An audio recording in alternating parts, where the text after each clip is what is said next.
Welcome to Humanity Africa, where we celebrate and spotlight the remarkable achievements of women across the continent. Today, we are privileged to have with us a distinguished leader whose career has significantly advanced women's rights and economic empowerment through the political arena. Jewel Howard Taylor, the former Vice President of Liberia, joins us to share her insights and experiences on how politics can serve as a powerful catalyst for women's economic empowerment. Well, Your Excellency, thank you so much for joining us on today's episode of Womanity Africa. You have such a vast reservoir of knowledge regarding politics and women and girls, especially emanating from the African continent. So it truly is a privilege and honor being able to speak to you today to tap into that wealth of knowledge and experience that you possess. So without further delay, I just want you to share with us what initially inspired you to enter politics and how your early career experiences shaped your journey. Let me say thank you first for granting me such a unique opportunity to have my voice on this platform. I don't take it lightly.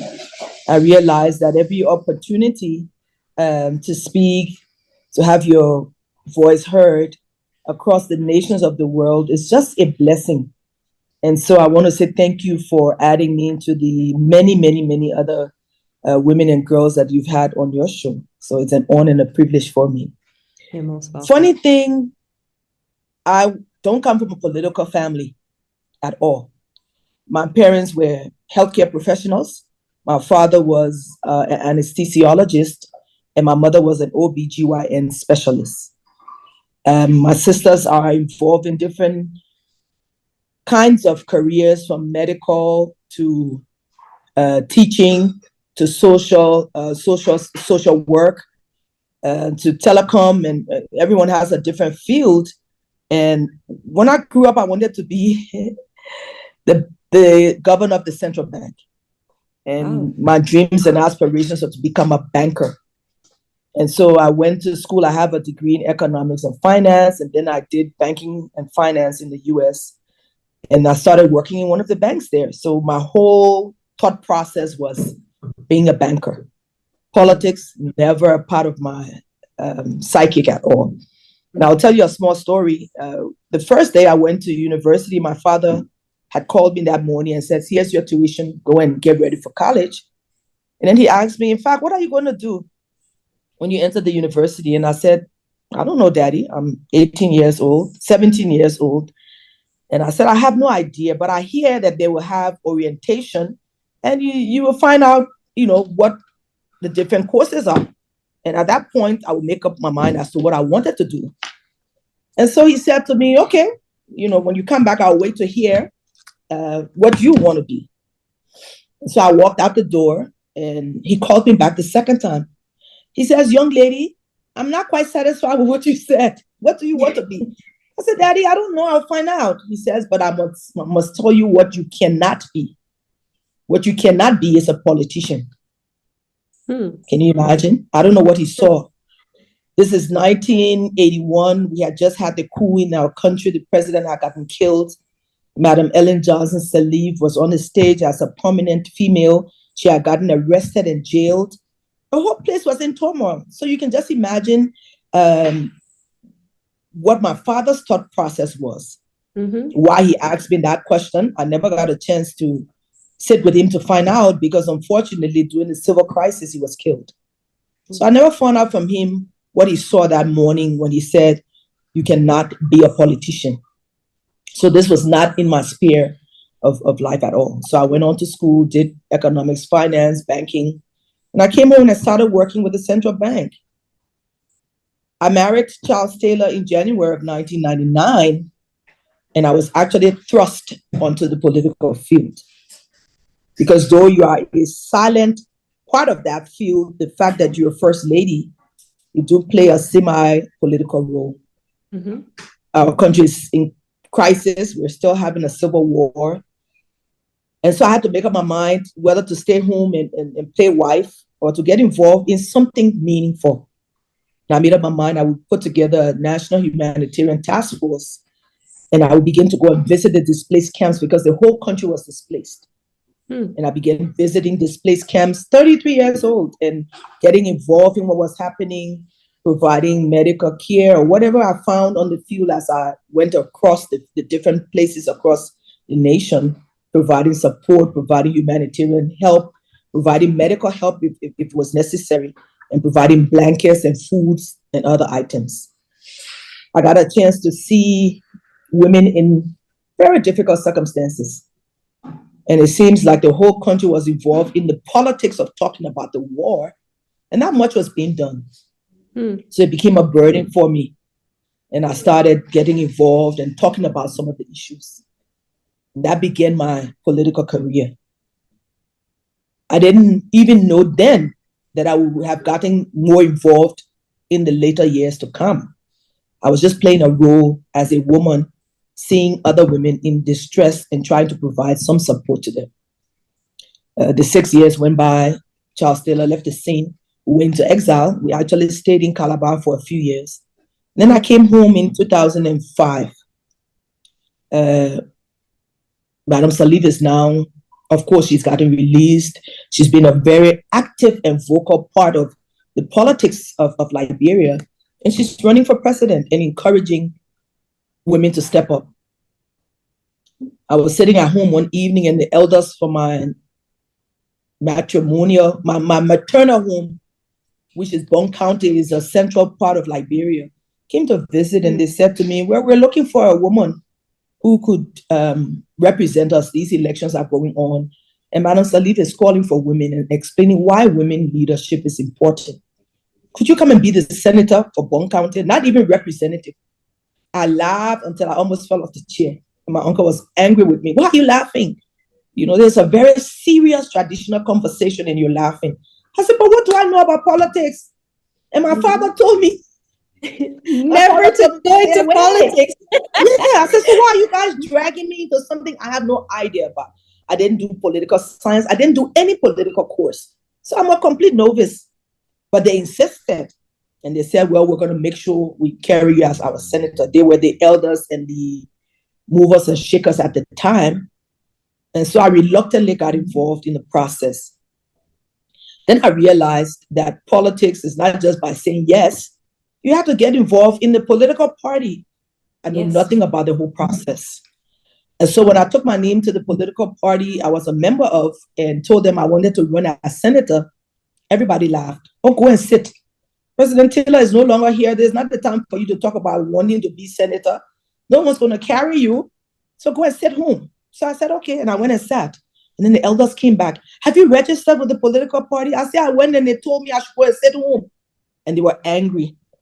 Then the election commission said to all of the political party leaders, if you submit a list of participants and there isn't a 30% minimum requirement that is now law, of course, it was a joke. Most parties didn't believe it. When the list was sent, the election commission sends those listings back. Wow. This is like 3 weeks, the end of the process. Wow. And the listing gets back and I get a call from the political party and say, okay, we need women. Come and put your name on this list and we'll do our best to submit it. I said, 3 weeks to the period, what do I do? They said, well, just put your name with one woman. And I got my name on the list. It was an issue of how do I even go about doing this whole process? You know, most women have no process. We are not taught politics. We are not encouraged to politics. The game of politics and all of the underhanded things that takes. But I'm on the list and I go back to the elders and I say, okay, I'm on the list because of that affirmative action. Mm-hmm. If I had it not been the affirmative action that was added to this list, I probably would never have become the Jewel Taylor I am today.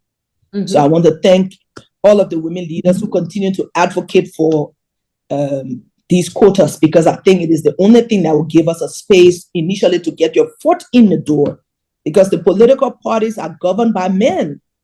Mm-hmm. And if they don't open that door by choice or by force, then women automatically are left outside. Howbeit, I'm involved in the process, get elected, and the political party never followed me in the field. I was on my own, not knowing what to do. Went on a few radio stations. Thankfully, I had a Western education, so I was able to wing it. I got an idea as First Lady, some of the real issues that we're attending, and so I was able to talk about what I had seen during the war and to explain the need for women representation. Had I not had that experience over the 6 years, I probably would not have been elected, because you need to have a voice. You need to be clear about what you believe in. And traveling across the displaced camps gave me an idea of how can women support each other, because we understand the pains, we understand the disadvantages, we understand all of the things attending gender equality and the fallbacks that we have if we don't have female representation. And so this was something that was really, really, really helpful in getting me to stage 2. So I get elected, and that's how I became a politician. Not by choice, not by intentionally saying this is what I want to be. But at that point, I knew that I wanted to be an advocate to change the lives of women who have been disadvantaged in the war. But I had no idea about the whole plate of all kinds of emotions and all kinds of violence and all kinds of abuse that would have attended this particular position. But again, God chooses and puts you in place, and you have to just keep holding on and take it one step at a time.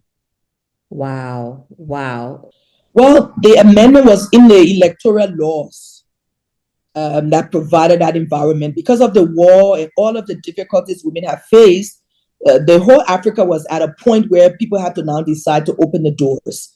And so when we did the new electoral laws under the UN, ECOWAS, the AU's oversight before we went into the 2006 elections, these were some of the things that Madam Salif championed.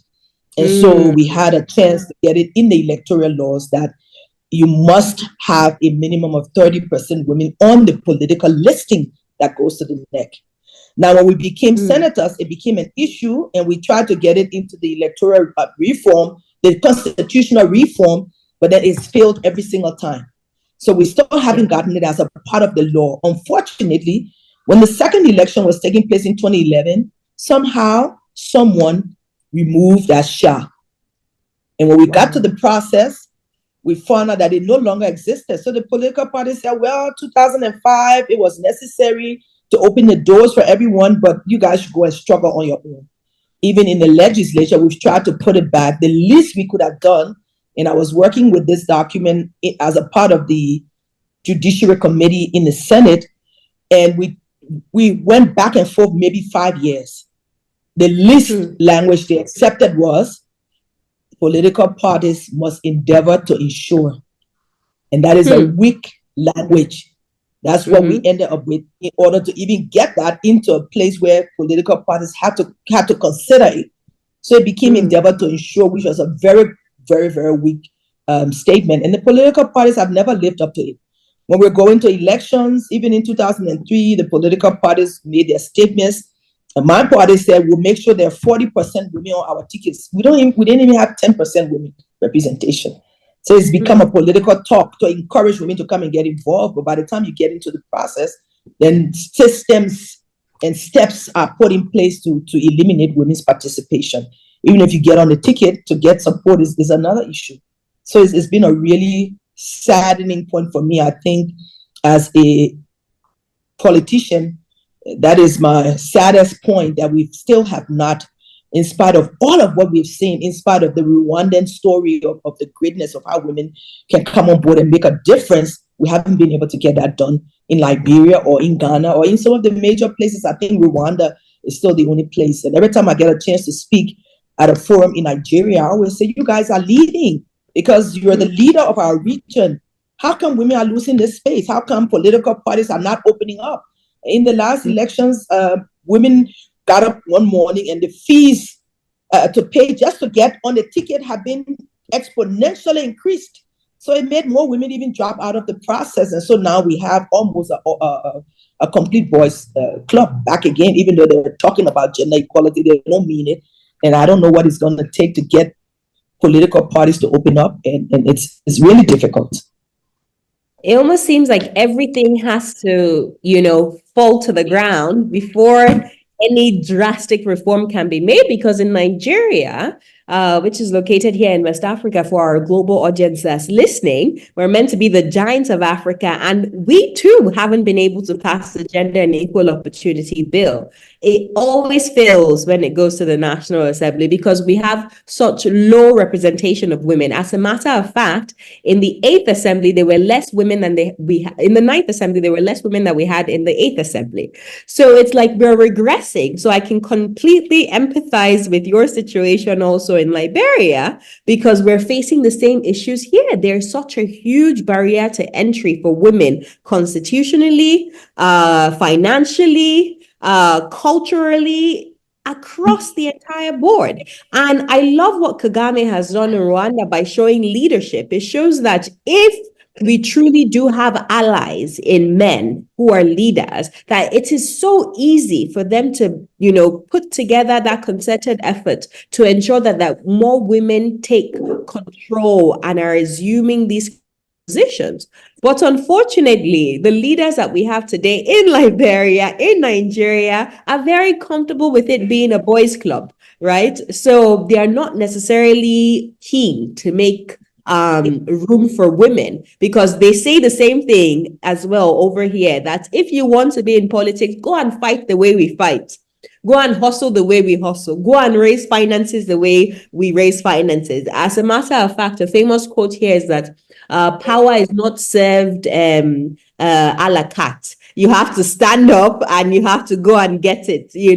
So I just wonder, what were some challenges? Because you rose to one of the very top levels of politics in Liberia by being vice president of Liberia from 2018 to 2024. What were some of the key challenges that you faced while you were vice president? And there's another side of the coin that I wanted to talk about before we go to that next question, because it would be unfair to just leave it on the men. If you notice the numbers of women across our region, women make up 49 or 50% of registered voters across our region and across the world. And we still don't have women supporting women in the numbers that we should. So even though the political systems keep us out, the fact of the matter is that we by ourselves also have a challenge in getting the support that we need from our fellow women. You have a woman cheerleader that will go and mobilize the votes beyond what you can imagine. She's in the trenches. She's going from home to home. She's making sure the children and the young people are involved in voting for the males. But when it comes to a female candidate, you will find out mostly there are men in the trenches talking about why we should get elected. So I think we need to look a little bit also at that angle, because if we're able to raise the consciousness of women leaders, raise the consciousness of those women there are many rich women across our region. You will hardly ever see them come and give their support to another woman. So there are barriers amongst ourselves that we must also traverse in order to be able to force the political doors open. And I think this is what we need to do. So I just wanted to make that point, that there are two sides of the coin. One is out of our control, the support of the political party systems that keep us out.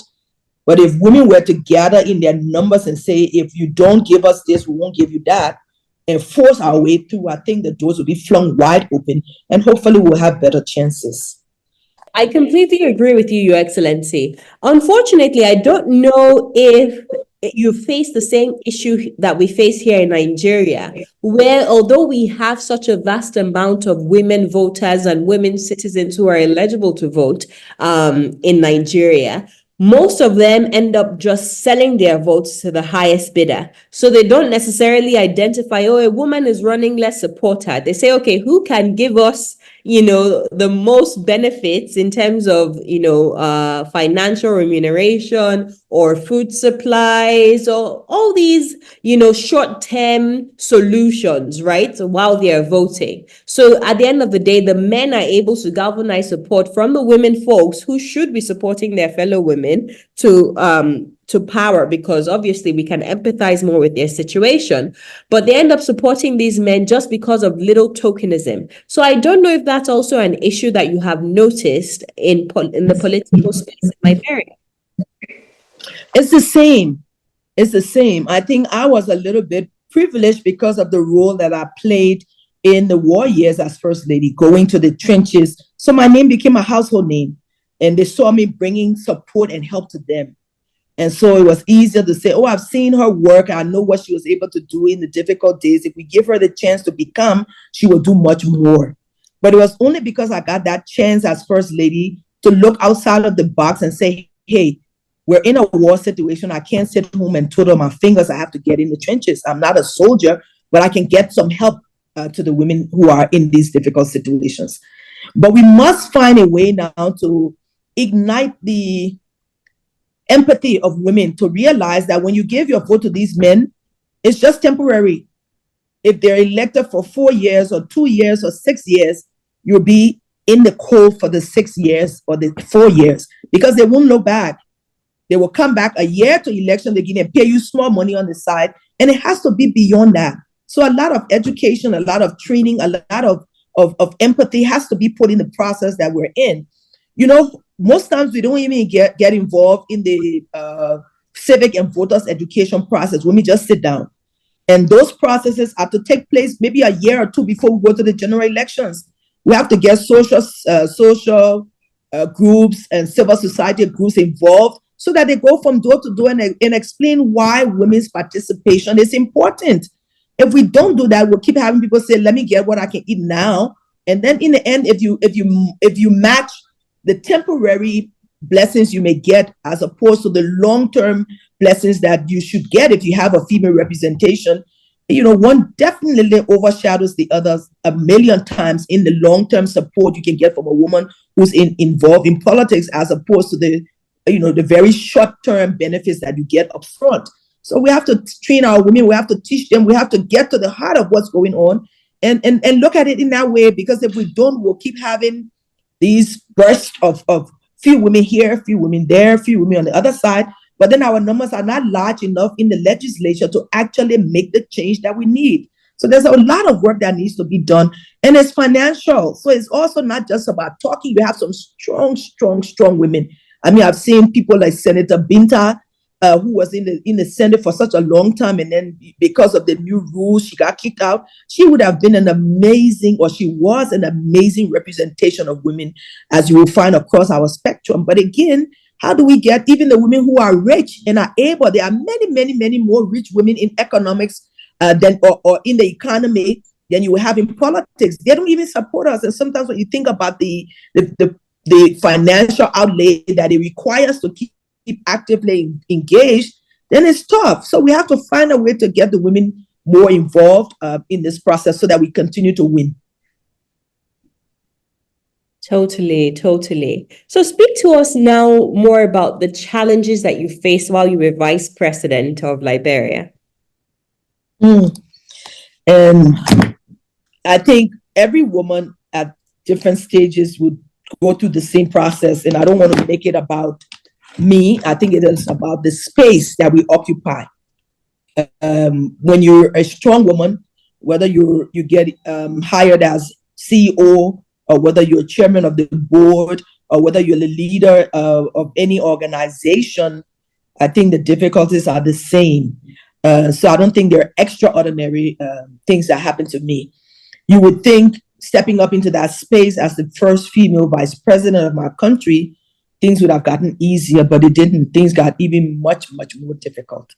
So there's still the patriarchy. I remember going to one of our first meetings, and one of the men said, are you guys looking to see what's going on?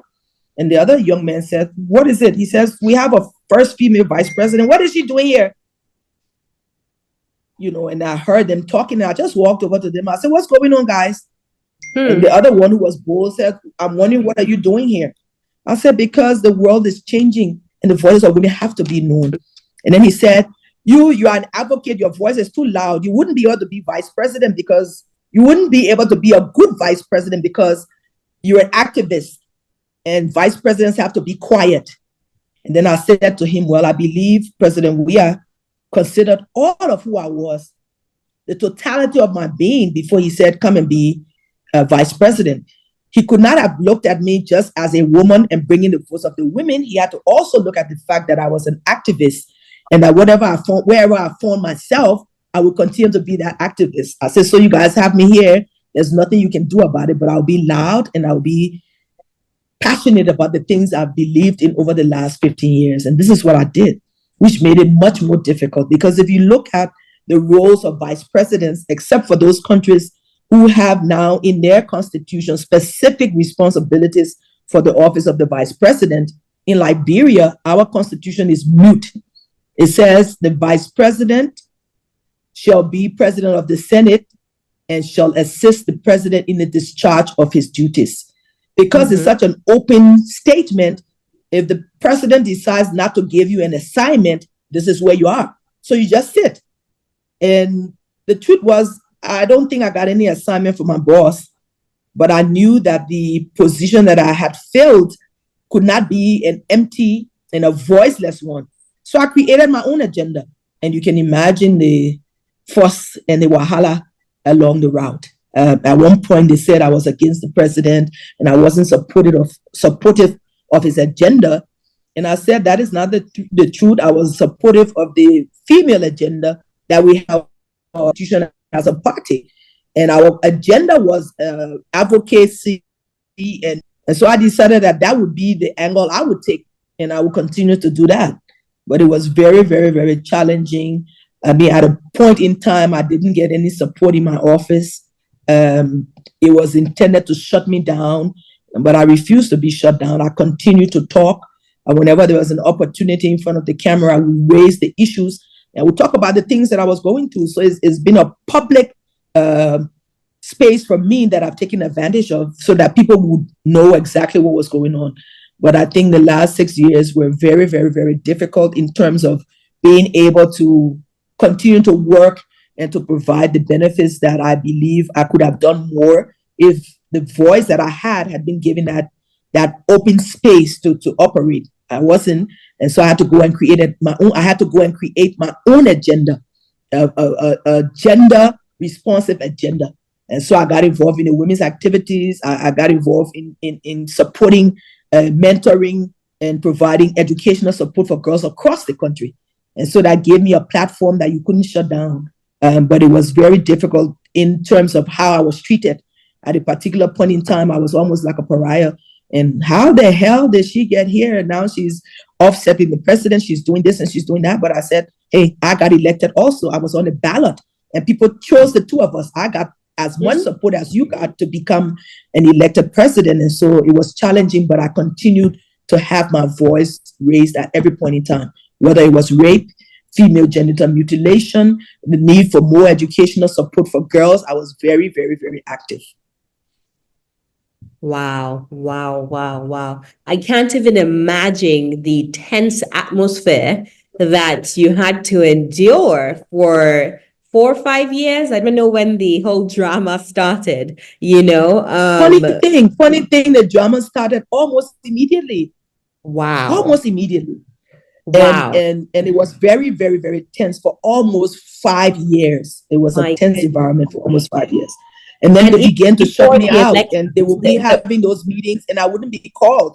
And when I asked, why am I not at this meeting? Oh, your voice isn't necessary. So at a particular point in time, I was actually shut down from the key meetings that took place and the key decisions. Wow. And I just wonder, like, towards the end, when it was time to campaign for a second term, which for our viewers who are listening and don't really know the sort of scope of what has really happened is His Excellency George Weah went for second term with a different vice president, if I'm correct, right? No, we did end up going together. At one point, by the time we got to year number 4, the rumors all across the country was that he's not carrying Jewel Taylor. He's going to choose a different vice president. So that got into the ears of so many people, especially I come from a tribe that is the largest tribe across Liberia. So those who have represented us and those who have supported us before begin to think, now what's going on after she had made, got into the process of helping you become president? How can you shut her down? So I think that was one of the reasons why we lost the elections in 2003, because of the disconnect that people saw between the president and I. But in the end, they made a political decision from the party level that there's no way you can change this woman. She's still the most popular female across the political sphere. And if we change her now, we will lose. So funny thing, we never had a discussion like we had in 2016 when we were deciding to run together first. There were many discussions because I wanted to be clear what I would be. I wanted to make sure that he understood what he was asking me to be and what I thought he wanted in a vice president. But in 2023, towards the process of the election, the political party got together and said, hey, as far as we're concerned, you're our vice president. So let's begin the process. So I began working with the political party, assuming that we would have gone back together, but he and I never had a discussion about it, which was really sad. But I did the best that I could. I got involved in the process and I went across the country twice to talk about the positive things that we had done to make sure our voices were heard.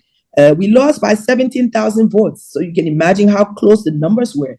But I believe that some of the factors prevailing were the factors that we had not worked together as well as people had hoped.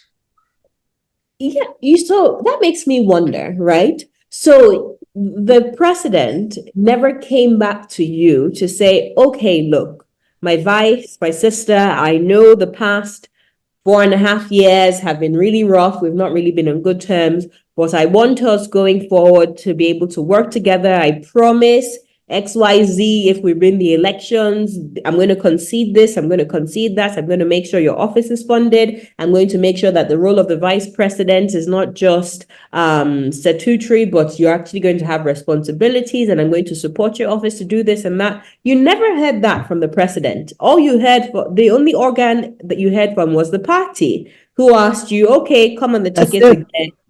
Wow. So what made you accept that? Knowing that there was a possibility that if you both won, the tense environment you experienced in the first term would be the same thing, or if even worse, if you guys were to win again.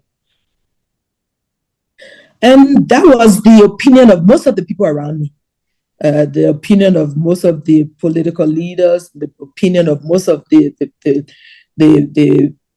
religious leaders, the youth community. Everybody had that issue.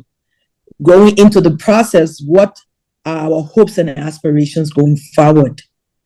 And I said to them, it's a do or die situation for me.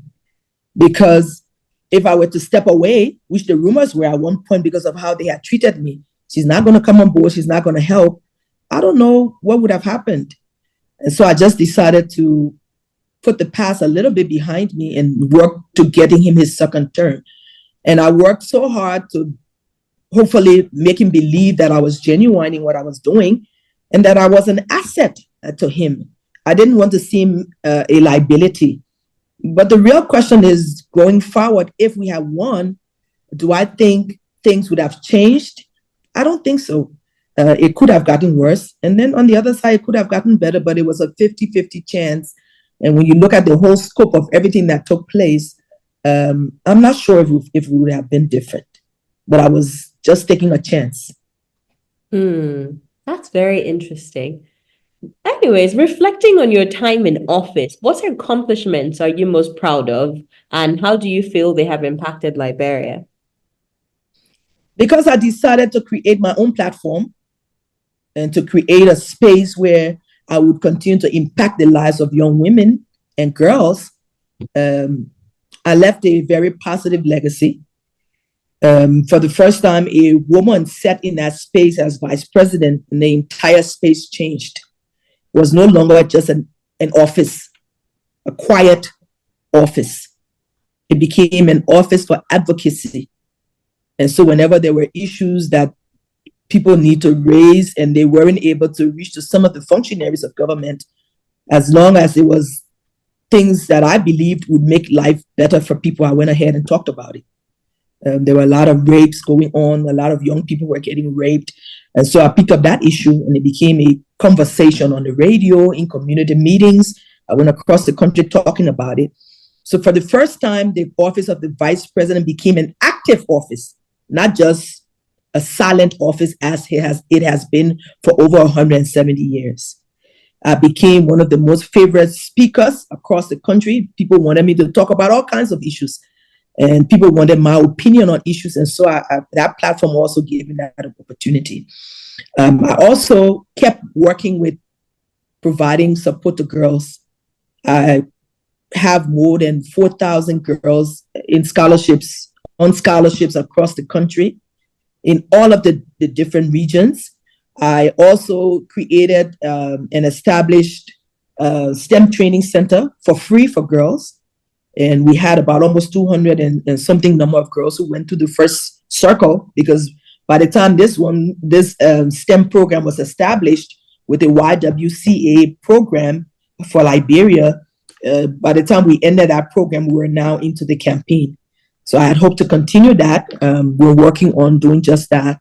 But I believe the most important thing that I could have done as the first female vice president was to raise my voice on the critical issues and to continue to impact the lives of women and girls, so that whenever there was an issue, I wasn't a silent vice president. I was a very, very, very vocal vice president, showing that you can sit in a place and still make the changes that you needed to make. Wow, that's brilliant. And I love the fact that you really did use your platform to highlight the issues that have been plaguing women from time immemorial. And that was initially what prompted you to even want to get into politics. Because once you returned back to Liberia from exile, you saw the deplorable conditions women were living in. And you used your voice at that time, even before you held political office, to help. So I can imagine holding this very top position in governance, you perpetually spoke out about issues that affected women. And I just want to thank you on behalf of the women in Liberia, on behalf of all African women, for doing that, because you do have setting situations, where women are sent to the very few women who are sent to these political offices sometimes forget the issues that affect women. So I'm very grateful that you were not one of those who did. So I want you to speak to us more about women in leadership. How do you believe your tenure has influenced perceptions of women in leadership roles in Liberia? And what barriers do you see that women still face in politics? I think my first few years as a senator were based on the fact that we also had a female president. So that opened a lot of spheres that were not part of our political space before. And having the president hammer a lot of these issues gave all of us the voice to continue to do so. And so we continue to work in opening up spaces in areas that were not talked about. For example, female genital mutilation. As vice president, I was actively involved from region to region, talking about the fact that this is a negative social vice and that we should get rid of it. The female genital mutilation is just a part of the traditional training that girls get, that if we're able to take out that negative part of it, many more girls will go and learn our tradition. Now, education is stepping in that space, because you go and you learn and you're like, I'm not going. But there's still many more girls that are forced, that are still dying because of FGM. And so I believe women across Liberia became more vocal. I remember the first sets of meetings that I took part in as a senator, the voices of women were muted. You would go to a meeting and no one would speak. The women would be in the back. And you have to ask, where are the women? Why aren't the women speaking? And then, gingerly they will come forth and say, okay, what the men have said is what we have said. But after the meeting, if you were to call them and say what's going on, they say, once the men are here, we can't speak. So we if you call our meetings separately, it will help us. I said, but you have to speak where the general conversation is taking place, because in that space you have males, you have females, you have young people, you have elderly people, and together we can now come up with the ideas of what needs to be done community by community. So we had to make an effort at each of those meetings to say, hey, where are the women? Let the women come in front. Let them be allowed to speak. And then it began to change the trajectory of women, that we are part of what's happening and we cannot be silent. So I think that was a really, really, really major feat for me in my political sojourn. It became a little more difficult when we got a male president, but I think Madam Salif, over the 12 years, provided an environment, a safe environment where the voices of women were held. There are so many challenges that we still go through. I met a lady, for example, who was a very serious advocate in her community. Anything that would happen, they would say, oh, let's go see her. She would give us an answer. She would show us how. So I had a conversation with her husband and I said, can you allow her in 2011 to be one of the representatives? Oh, no, my wife can never be representative. I said, but what she's doing now, she's still representing people. Why are you denying her? And he continued to deny her till today.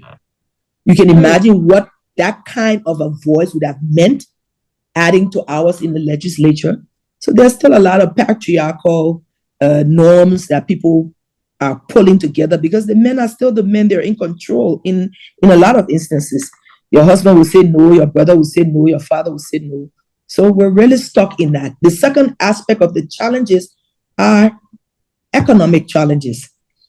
Now, when you meet women leaders and we're talking about support for economic activities of women, for example, you always hear them talk about microcredit. And so I was forced one day in one of the international meetings to say, why do you come to the women and talk about microcredit? When a man stands up and says he wants a loan, you don't look at who he is, you look at his plan. It is by the plan he presents that you can tell him, well, go for microcredit or go for macrocredit or go for a major credit. Most times the men are giving more than what they need. But when you meet women leaders, you say, okay, we'll give you microcredit. That money is never enough to do anything. You keep turning it around. It's just a survival means of living, but it doesn't give you the chance to expand. But when you look at all the sectors, whether it's agriculture, whether it's education, whether it's healthcare, the women are the ones supporting in all of those areas, but they are least paid, so that they're just able to manage and they can never expand to the areas where the men would. So the issue of economics is also something that plays into the field. If you have $500 and you want to be a representative or a senator, your husband will say, you better hold that money. Your child may get sick. You may need to send your children to school. You may need to do some things in the house. But if he has $500 and he wants to be a representative or a senator, he will put it in without thinking. But then they'll tell you, don't go waste your time, or don't go waste that money. The money belongs to the family. So the economic part of the challenges that we face are very, very, very huge. And now everything is becoming monetized. I mean, even in Nigeria, I saw the last elections and the entire process was monetized. Millions of dollars were spent. Where do women get millions of dollars to get involved in the process that should be easy for them because they represent the female voices? And I think those are some of the things we still need to talk about. How can we get the message to our women folk? Well, having to go and sell your house and sell your children's future. Because in the end, if something happens, that woman is left to ensure that her children become better than her. How do you manage both of those? That's very interesting, because these are the same themes that are recurrent across Africa, it seems, and dare I even say across the Western world as well. Because whenever we think about the hindrance of women's political participation, fees, money, financial support, financial fundraising, access to capital, whichever way you want to coin it, the importance of money keeps up coming up in conversation. So how do I remember I attended a symposium in Kenya. I think it was in 2018 or 2019. And it was this African Women in Leadership Symposium where we were talking about maybe creating a female network with high net worth individuals who are male and female, that purposely is a vehicle for empowering more women to be successful when they vie for political office. I don't think much ever came out of it, right? So there are different organs, there are different vehicles that have always thought about ways to sort of ensure that we skip through this hurdle, right? Or we remove this barrier of the financial lack of empowerment, if I can coin it like that, that hinders women full participation. But I don't see anyone or any group has really developed a strategy, a long-term sustainable strategy that would help women sort of bypass this hurdle, because a lot of women are still facing the same issues. We do not have enough funds to match our male counterparts, whether it's for local government elections, councilorship elections, gubernatorial, senatorial, House of Reps, presidential. The women simply don't have the money. So what are the solutions? What do we need to do? Enough of the lip service that, oh, yes, we need to do this, we need to do that. But practically, what can be done to ensure that if a woman like yourself, who has the political courage, the political experience, wants to come out 5 years from now, I believe the next presidential elections are in 2029, right? And you say, oh, I want to be president of Liberia. What structures do we need to put in place to empower you to ensure that, at least financially, you don't have to face the same hurdles that other women are facing worldwide when it comes to the lack of finances to be successful? And that is a question. When you look at the US, they have this organization called Emily's List. And the E is for early, M is for money, I is for A's, like yeast. So it's Emily's List. The early money is like yeast. Because, if you put a small pinch of the yeast in the bread, it leavens the whole, like the Bible says. So they have this organization called Emily's List. And they go out there and identify women and they support them so that they win. And that when you win, then you have to now try to pay some of that money back to the organization so that they can help other women. So it's been an organization, an old organization that has supported female candidates in the US for many, many, many years. Someone has to start this. And I know, speaking to Dr. Elisha Ataya, who's the head of AULO, we've been talking about it. Where do we start? Some organization, I think it has to be a civil society organization that can now begin to say, well, we need to make sure that there are more women presidents or more women vice presidents or more women senators across our region. Can we now go and identify who these women are and begin to put support together? They now need to go out just like they do for the men and find ways that we can get the support. And I think if it's organized in a way that people believe the monies won't be squandered, many people will give to that kind of organization to do general support. Yes, our elections come up in 2029, and I'm still praying about it, but I'm believing that I might be one of the candidates in the election in 2029. I'm still looking at the political field. I'm looking at what it's going to take.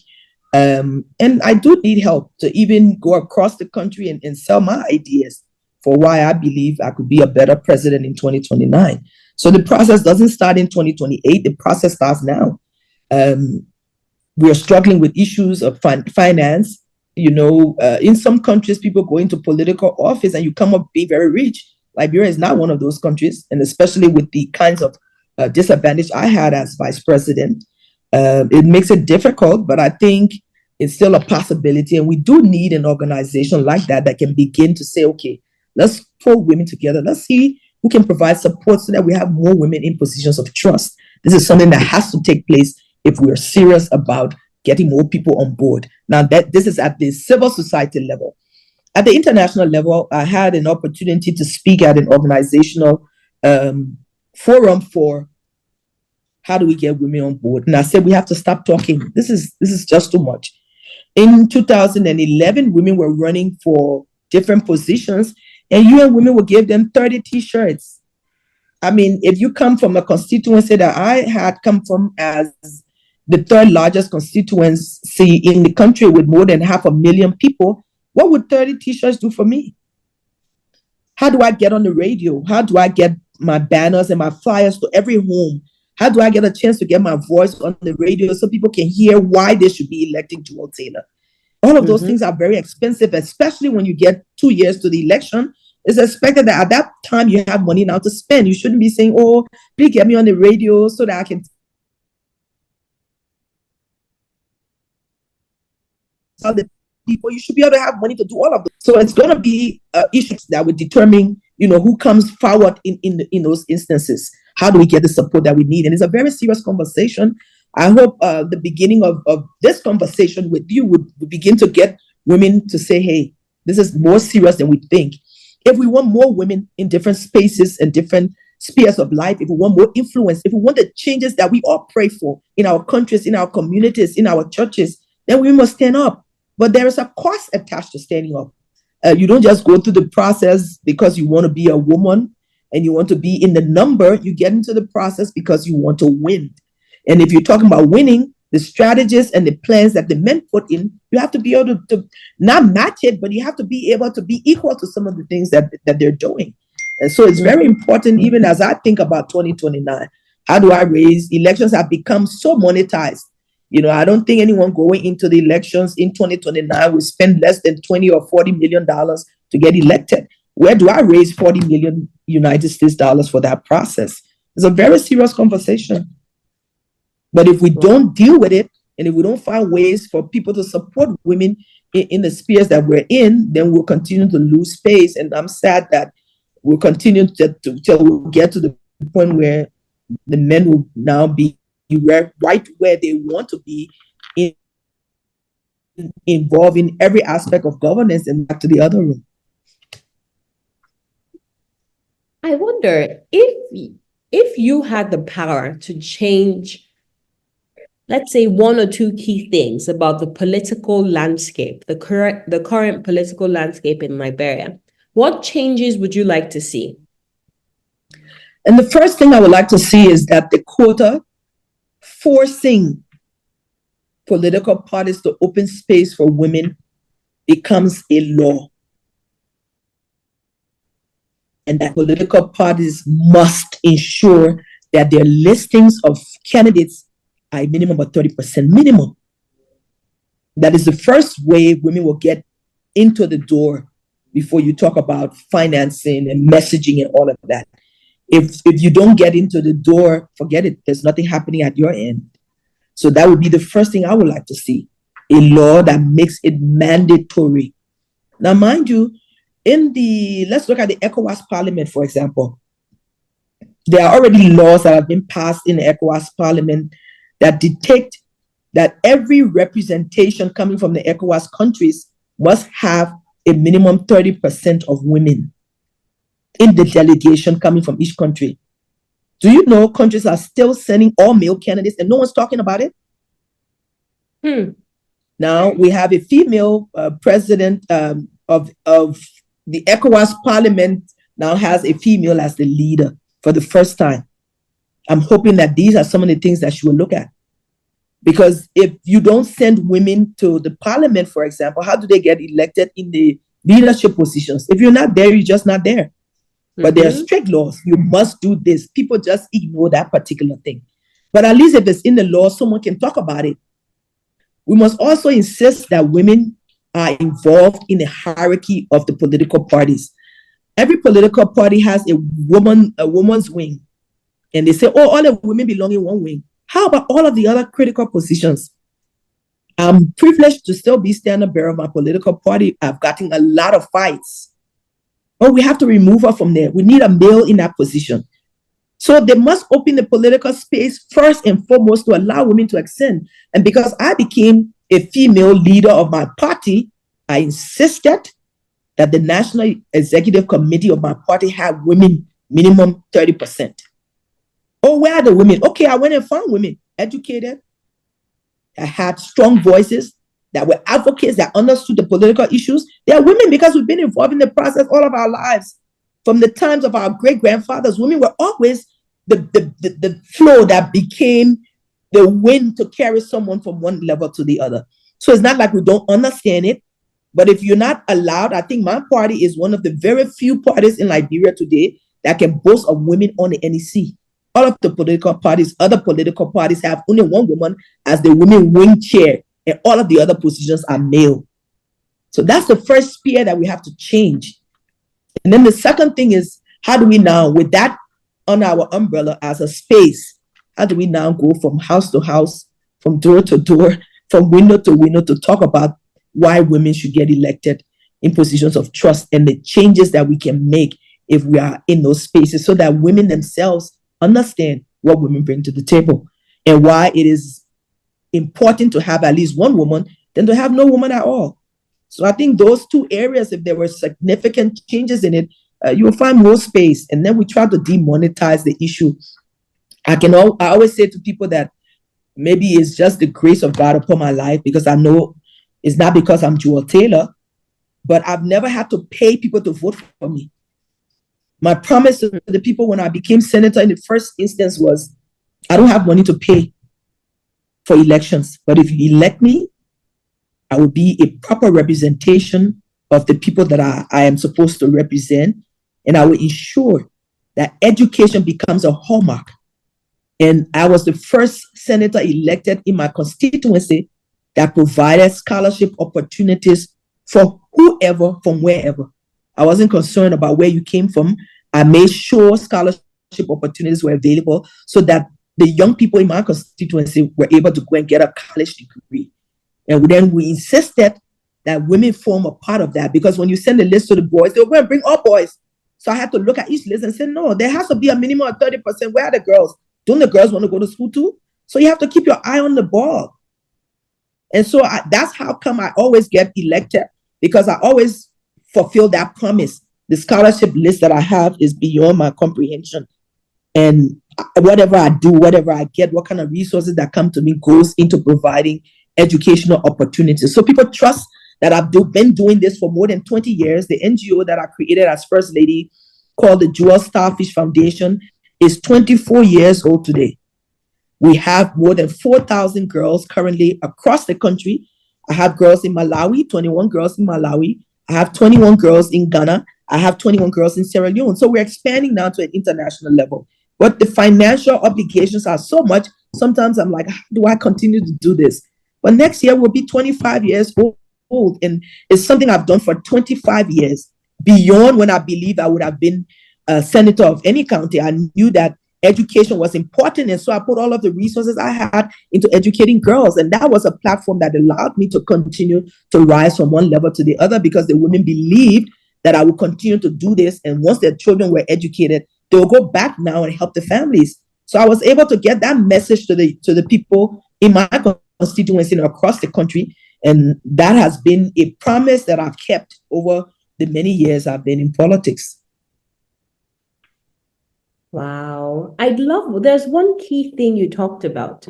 You mentioned when you were campaigning, you told people, look, I don't have the money to pay you for campaigns, but one thing I can assure you is that I'm going into this political office to represent your interests, to fight for you, to make sure that your voices are heard. And that's one thing about women or female politicians. There is a personal value and principle most women bring to the table. And I'm not saying their male counterparts are devoid of it, but I feel like with women, there's a certain level of responsibility that they feel, both personally and professionally, to their constituents. Can you talk to us about some of the personal values and principles that have guided you throughout your career in public service? You know, when we were being reared by our parents, especially the mothers who still remain so engaged, with their children, because I don't care how old you are, you're still a child. You're still a child to your mother. And I remember being a young girl, and I was about 3 or 4 years old. And my mother was doing something in her room, and I sat on the floor. I was playing. And I saw some peppermint candies on her bedside table. And so in my play, I went and I took one of them and I ate it. And I took a second one, and she heard all the crumbling from the paper. And she was like, what is she doing? And then she turned and she looked at me. I was busy eating that candy. And she was like, who gave it to you? I was shocked. What do you mean, who gave it to me? And you, mama? She said, yes, I'm your mother, but did you ask? And I was like, what do you mean ask? I thought it belongs to you. She says, the fact that you didn't ask is stealing. And I can still imagine my face that day when my mother told me that. She says, whatever you don't ask for is stealing. And if you do it here, you would take it into your life. And you would take things that, okay, I have access to it. Let me take this. Let me use that. And it's a very bad thing. And she said, those who steal will eventually kill. I was 3 years old. Wow. And I never forgot those words. Of course, I got a whipping in addition to the talk. She said, never take anything that doesn't belong to you. And that struck a chord in my life. And then all of the other lessons about integrity. She says, you know, women are held at a higher standard because you represent your family. Whatever you do affects you and your children and your children's children, even if you are not alive. And that's a tall order, but I think if you hold on to those simple values that we were taught as young children, integrity, respect for others. People will laugh at me as vice president when I reach into certain places and you see the elders, you bow to them. Even though I was vice president, I never felt that I was equal to a president or a vice president who was older than I was. And being a woman, you know, you have to respect anybody anyway. So wherever I went, I would bow. And then someone would tell me, oh, you don't have to do that. After all, you are at that level. I said, no, I'm never at that level. You must remember always our values that we've been taught, that the woman must show respect wherever she goes. And I told him I will be president one day by the grace of God. I'll continue to respect my elders because this is what has been taught me from the time I was a child. So we are taught integrity. We've been taught respect. We've been taught responsibility, that whatever happens, you are responsible for your actions. You cannot say someone told you or someone encouraged you to do it. As women, we already have compassion. We are compassionate people and we feel empathy. And so when we feel that empathy, we have to do something to make it better for people. We are courageous. We are taught a woman can be whatever she wants to be within the sphere of where we find ourselves. And we have values of our families and our communities. And whenever you step out there, you must be the best at what you can be. And so those values are the same values I've held on to all of my life. A few years ago, we had some issues and there were some issues of corruption coming across the country. And people were now being targeted. Oh, this person has stolen this and this person has been caught guilty of that. And my granddaughter, who must have been about 15 or 16 at the time, came and said to me, she said, I'm sleeping with you tonight in your bed. I want to talk to you. And I said, I'm too tired. She said, oh, mommy, you get up at 4. When you get up at 4, we'll talk. So both of us went to sleep. And then she woke me up at 4. She said, I have one question to ask of you. And I was like, what is the question that you have to wake me up at 4 o'clock in the morning? She says, mommy, you're already up. So this is not a waking up issue. I have a very serious question. And I said, what is it? She says, you come home and you complain how they've ostracized you in government. You're not involved in all of the inner meetings. And you haven't been called to the backdoor meetings where the power brokers are. She says, see how, she says, my question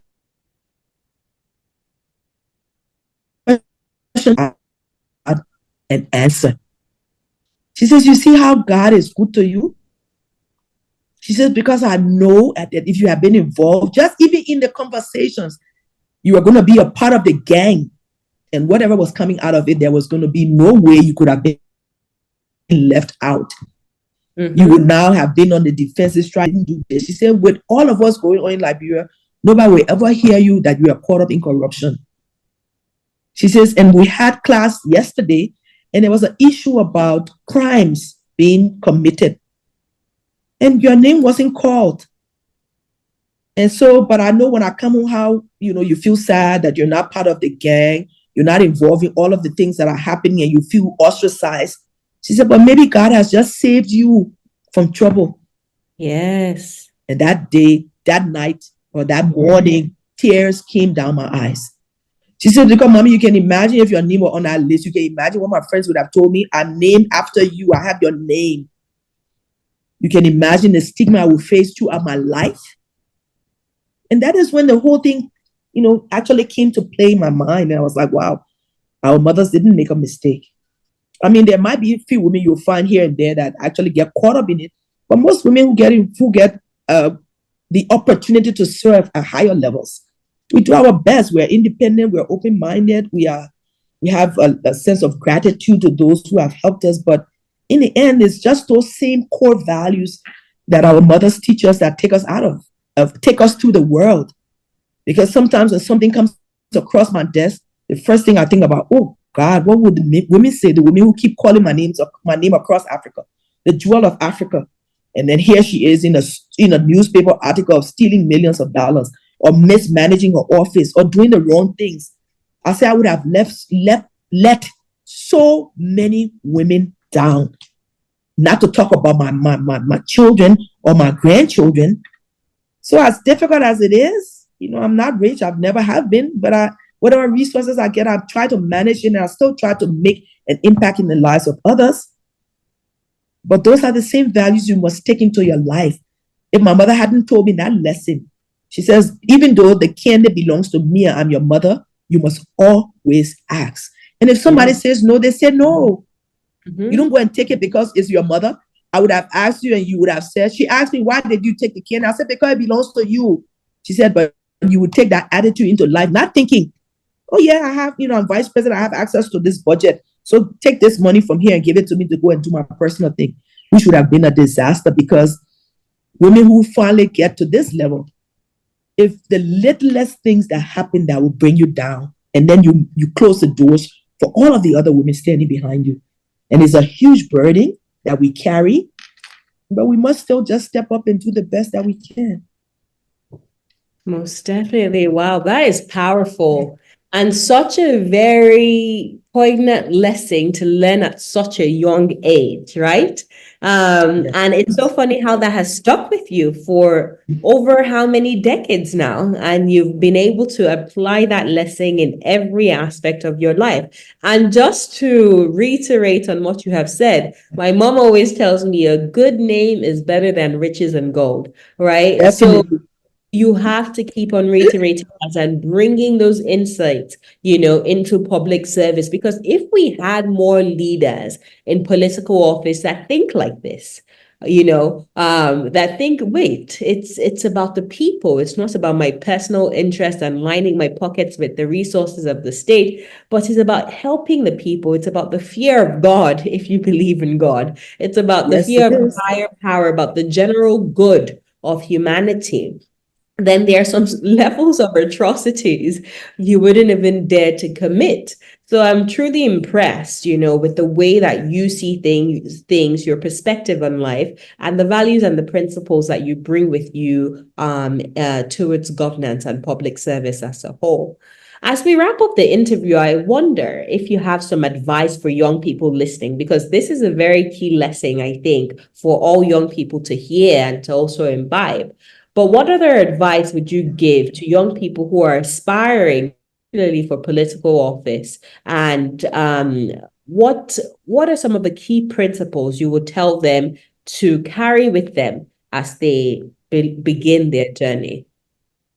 And I'll start just where you stopped off, to say a good name is better than riches. Work hard that whatever you do, you end up with a good name for your family and for posterity.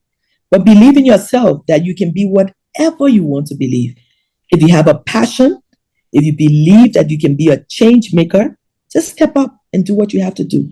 You must learn about the subject that you're about to step out on, because when you start to talk, people must know that you know what you're talking about and you're not just talking rhetorics. So you must have all of your faculties and all of the knowledge and information that you need. So when someone asks you a question, you are knowledgeable. The Bible says we should train ourselves to be approved in whatever sector we find ourselves. So you must believe in yourself that you can do it. You must educate yourself and be informed about everything. You must build a strong network, because no man is an island. So you need a strong network of young people or women leaders or young women leaders who can rally around you with different ideas, but you guys are building forward and not building backwards. Find your passion, because it is that passion that is not work. I can work 24 hours a day doing political work, talking to young people, advocating on issues, and I don't feel tired, because it's a passion I have to be a change maker. But if someone were to tell me, Osasu, go and work in the hospital, forget it, or I'll go and sleep. If you could tell me to go and do something else, My passion is in education and training the next generation to be the best that they can be, to be change makers. And I can do that for hours. I wouldn't be tired. I will only feel tired when I'm finished with what I'm supposed to do. So find that passion, whatever it is, believe in it and walk it through. And then start locally, start where you are. You don't need to be at your first attempt. You don't need to be senator.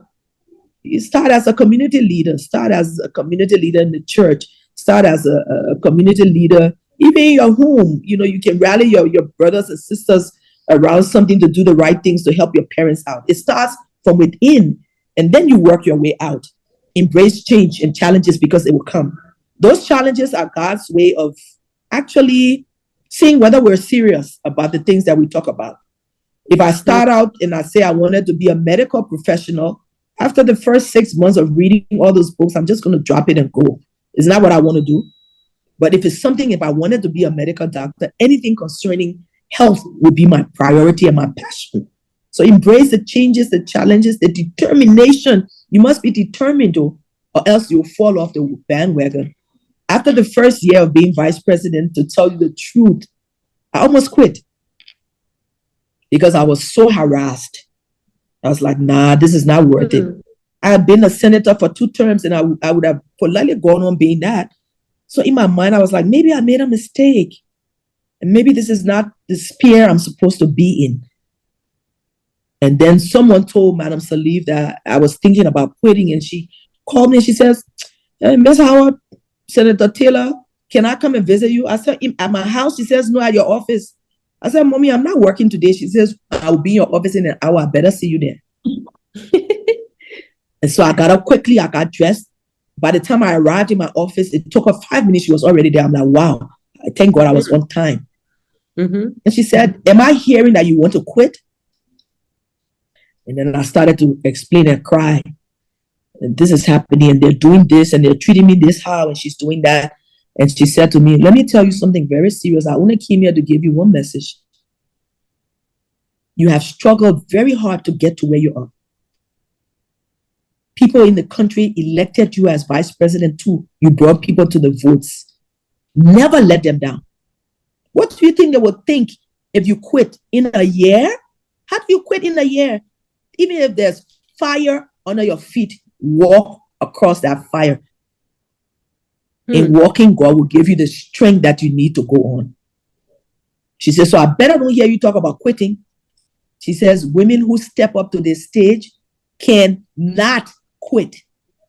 And that's all I came to say to you. And she picked up a bag and she left my office. She left me in shock. I was like, oh.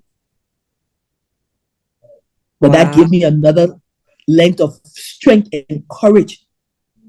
She says, you become a voice. Don't let them shut you down.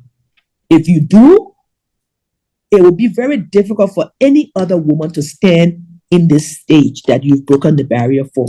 You cannot quit.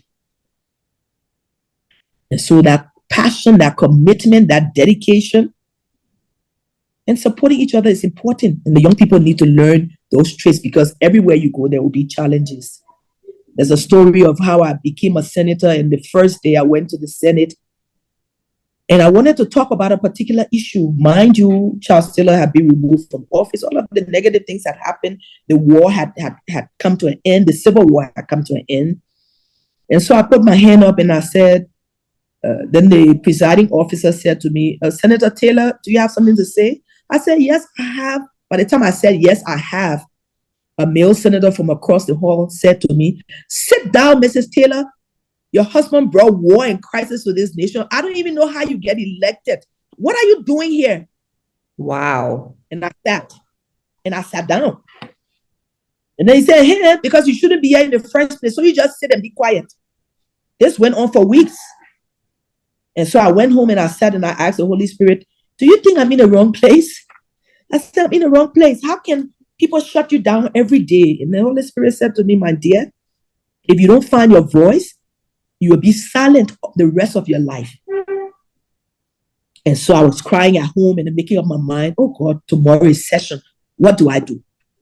And I prayed, I said, Father God, if this is where you have brought me for such a time like this, give me that voice and that wisdom, what to do so that this situation will be over with.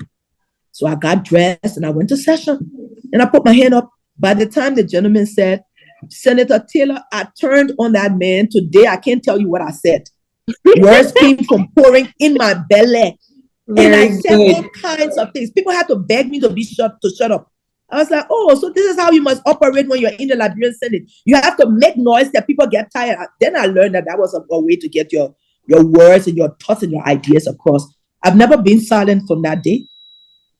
But he shut up, and I had a peace of mind now to come and make the impact. If I had been afraid and said, hey, oh, this whole child still a thing, people will say this and people will say that.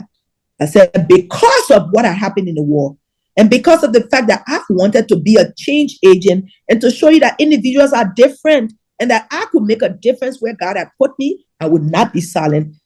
That became a whole new sphere of work for me. And it took me to many places. I became the advocate in the Judiciary Committee. I would now put our bills on the floor. I would write those bills. I would defend it. And it's helped me become the Jewel Taylor that I am today. So there's a lot that will come across your table. You must just remain focused that you're in the right place and that you're doing the right things. Wow. You see, aside the importance of finding your voice and having the confidence to use it, there are two major takeaways that you just touched on that gave me goosebumps. Is number one, the fact that you have to be strong in yourself. And for those of us who are fortunate to have a relationship with the Holy Spirit, you have to be strong enough in yourself and in the Holy Spirit for guidance, for confidence to be able to take on this mantle. And secondly, your history, your past, or the past of those who are associated with you does not define you, right? Your ability to distinguish yourself and your career trajectory from that of your late husband was truly what helped you succeed for 2 terms in the Senate, right? So I really love what you have said about, listen, for young people who are listening, you must be confident. You must know your onions. You must be stubborn about it. You must be able to fight too, because that's another thing for we women who are bold and audacious. You know, when we're growing up, they call us stubborn. They say, stop talking too much, stop acting like a boy, stop doing this, stop doing that. But those skill sets really are what help you succeed when you are in an environment like politics. When people try to bully you or shut you down and tell you, stop talking, you're just a woman, you're not meant to be here. Or stop talking, didn't your husband commit this atrocity or this atrocity? You're able to stand up and say, you will not shut me up. I will use my voice. I've been elected the same way you have been elected, right? So I just want to ask, aside the help of the Holy Spirit, which was able to teach you, you must advocate, you must use your voice. I've put you on this platform for a reason. What other personal attributes, whether that be, you know, your upbringing, your support, your teaching, your background that, you know, said, oh, your voice is important, Joe. You should have a voice. You should have a seat at the table. What other factors played towards making you this confident, audacious woman that you are? And lest I forget, the mentorship that you had in Her Excellency Ellen Johnson Sirleaf, the former president of the nation, who also came to you, right? Because a lot of people don't understand the importance of mentorship as well. Mentorship. At wit's end, you were like, look, I'm done with this. And she came and said, you cannot be done. You cannot afford to be done, not just for yourself and for the hard work that you have put in, but the many other women who are coming after you. You are standing as a figure, as a role model, as a placeholder also for many other women who are going to vie for this position. So you cannot be done. So aside mentorship, aside the help of the Holy Spirit, a power that's bigger than yourself, what other factors came into play when you stood up to these men who were bullying you and you found your voice and helped you find your voice? What other factors came into play? I think my relationship with God has played a very major factor in my success, because I don't think I would have been all of what I am today without that relationship. And that's key for any individual. Where we are soul beings, and we have to be attached to something. Sometimes people will go the negative way and go and get involved in all those crazy demonic things that people do, or you're attached to the source of life. And that's critical for any individual, regardless of whether you want to be a politician or not. But the second thing is you must always be knowledgeable of your area of specialization. I went into the Senate as an educated woman. I had 2 degrees. I had degrees in finance. No, I had 2 degrees in banking and economics. But I got put on a budget committee. The budget that comes from the legislature is the most complicated book ever. And so the first time I saw a book like that, I was like, how do I read all of the craziness in here? I had to go back to school and get a degree in finance and budgeting. Then I had to go to school and become a lawyer. So the second aspect is making yourself ready, because you must be knowledgeable. You can imagine there's some people who sit on the Senate floor that never say a word in 5 years or 4 years or 3 years. You can imagine? Mm-hmm. So how do you make impact if you don't have the knowledge that you need? As soon as I got into the Senate, I knew I needed a degree in law. So I went to law school, full-time work, full-time law school. I almost went crazy there too, but I knew it was necessary because I needed to understand the laws of my country. How do we advocate for quotas? If I'm asked on the Senate floor as a part of the Committee on Gender, and they're talking about quotas and people don't even understand what it meant, how do I explain to my colleagues what it meant? So you have to become educated and knowledgeable in your sphere of life. You cannot do it any other way. The third thing that I think is important, God first, knowledge and understanding of your sphere that you're involved in. And the third thing is a deep-seated commitment to make a difference. So it's not about, okay, I'm signing the budget or I'm putting my hand up to vote on the budget. How much money comes from my constituency? After I've gone and promised people that I will provide educational opportunities, there are many scholarships that come to countries. You don't even know where the scholarships are or how to access them. And I knew that with the limited resources I had, I would have been limited. Had I not had some commitment to go and say, okay, the Ministry of Foreign Affairs has scholarships. Where are those scholarships that I could tie people into to go and apply? So I had to have a commitment beyond the ordinary that whatever it required had to be done. There are 15 regions in my country, and when you're on the budget floor and talking about budget issues, each constituency is asking for some of that same money.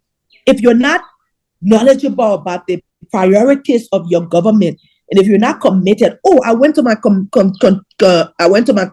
community and I said to them, there are road projects coming to Bong County, for example, and I'll make sure that whatever is going throughout the country, a portion of it comes to you. I had to go and visit the Ministry of Public Works and talk to them and say, what are your plans? How are you doing this? So that when I got on the Senate floor to say, well, I have the third largest constituency, you have to go through Bong County to get to all of the other counties. So the road has to come to my county. How could I advocate for that? So your dedication must be something that's deep-seated, whatever it required. If it required going to the 2:00 meetings when the politicians are meeting as men, then you have to find a way to be there so that the decisions that are being made don't impact you negatively when you get on the floor. Because they have a habit of talking to you when you're in the session. And by the time you leave, they will call their men meeting. And then when it's time for the vote, you've decided, all of you say, okay, you vote for A. By the time you come back the next day, they've changed their mind. They're going to vote for D. So while you're talking about A, people are at D. And then you disadvantage, and then you go back and you don't know what to tell your people.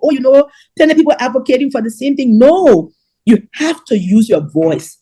And you have to be serious about the things that you say. Say what you mean. And don't make promises only because you think you'll get elected. You will be held accountable for those promises that you've made. So you must also have integrity. If something cannot be done, go back and say to them, even though I said we'll do this, it costs $1 million for 1 mile of road. So in my ignorance, I said I'll build you this road, but the southeastern part of my country doesn't have any road. So if the government decides that the money is going to the southeast, then we have to wait. So you must be able to go back there and say, this is where we are. You can't ignore it and act as if it doesn't exist. So that dedication and commitment, and then being careful, whatever you say, the promises that you make, you must keep them no matter what. Wow. Wow, wow. One key thing, another key takeaway. I'm trying to round up, but there are just so many nuggets to take out of this. But I want to clarify. So, in situations, and especially for those young women who are looking to vie for political office, in those situations where you would agree with your male counterparts, okay, this is how we're going to vote on this bill, and this is the outcome that we're looking forward to, and this is what's going to play out the next day on the floor of the Senate, for instance. Then you get to the floor of the Senate and you realize, well, the people who you had just agreed with at 2 a.m., a few hours from when the Senate is sitting, have decided to change their minds or are voting in a different direction. How do you deal with that level of betrayal? Because an advice you just gave, mean what you say and say what you mean. So if you're going there honest and you're dealing with people who are dishonest, how do you cope in such an environment? And what are some key strategies to keep you on your toes and ahead of the game? And I Because that's learned this. the I game of learned politics. this by I learned this by falling off my head, because you take those promises to heart and you say, this is what we promised to do, and then it will get changed on the floor. Then I realized that in the Senate, everyone has something that they need, and that they cannot get it all except they rally others. So I began to negotiate. If it was something I wanted, then I would let some things go that were not as important, because someone else would get something else in order for me to get what I wanted. So you must find a way to negotiate what you need amidst the people, making sure you are a team player. Because if I promise you that I will give you my vote on something that you need in your constituency, if you let me down, you're not going to let you down too.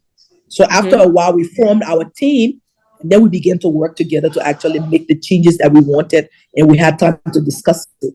So you must find a way to do networking and become part of a team that will work together to make the changes. That's brilliant. That's brilliant. So negotiating skills are very important to be able to succeed. Very important. I love that. Very lastly, I want us to end on your legacy. I know you still have a lot of active political years ahead of you. But legacy is something that even as young as I am, I'm already thinking about. What legacy at the end of my life am I going to leave behind? And even presently, what sort of reputation do I want? Right? What do I want to be known for? What kind of impact do I want to have in the lives of those around me? I tell my mentees all the time that if you bring a project to my table today, being a mother, being a wife, being a multifaceted businesswoman, I would first of all ask you two questions. Is it impactful and is it profitable? I call it my IP, impact and profit, right? If it's impactful and it's not profitable, I would tell you that it's not sustainable. And if it's only profitable and not impactful, I will give you the same response that it's not sustainable. I believe that the projects I want to get involved in moving forward must have both. It must both be impactful and it must be profitable. That's the only way it can be sustainable, because it piques my passion, yes, but it's also going to be sustained because we know we need finance to be able to sustain any work that we're doing. So speaking on legacy, what would you like your legacy to be, both in Liberia and on the international stage as you look ahead? And that's a tough question, but just off the top of my head, I would like people to say of me, because of her, I am. And that is a very strong statement. Because I passed this way, or I had an opportunity to meet a young girl who had some difficulties getting into school or finishing school. And I've mentored her, I provided her scholarships, I provided her with opportunities, and now I'm providing her with a job that she can use to sustain herself, or with an idea that can give her her own source of income without being a prostitute or without doing the things that girls do all over the world.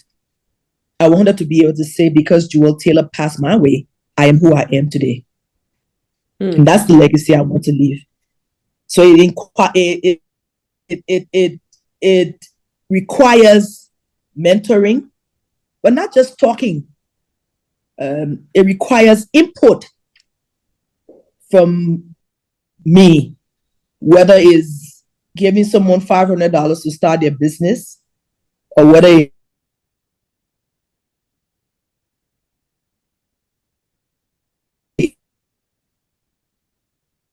is paying your school fees, which I do from 7th to university. They have 5 girls and 1 boy. The emphasis is on the boy, because the boy child does, and then concentrate everything on that boy. And so my NGO just deals with girls who are in. And I know that without me providing that support, they could never be what they want to be. So it takes determination. It takes you keeping your word, and out through the processes until they become what they want to become.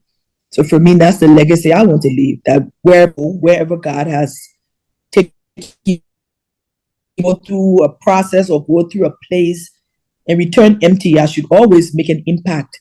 Whether it's my voice of advocacy, whether it's my personal support, whether it's by mentoring others, I want people to say, because of her, I am. Because of her, I am. I love that. That is a powerful note to leave this conversation.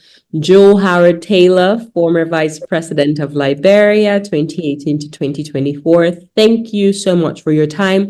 Thank you for inspiring our audience. Thank you for the work that you do for women and girls in Liberia, and the inspiration that you continue to be to women and girls across the African continent and those in diaspora. We look forward to the great political future ahead of you. We look forward to using our platform to amplify your voice and the voices of all other women who are doing great and phenomenal work across the continent. Again, thank you so much for your time. God bless you. Thank you. I'm honored, and I really appreciate the time we've spent together. I hope my messages will resound in the heart of the young people, because they have so much ahead of them. Let them continue to just stand up and do what is best and help us create the world that we want. Thank you so much. I'm so grateful. Thank you. And that's all we have on today's episode of Womanity Africa. Until same time next month, take very good care of yourself.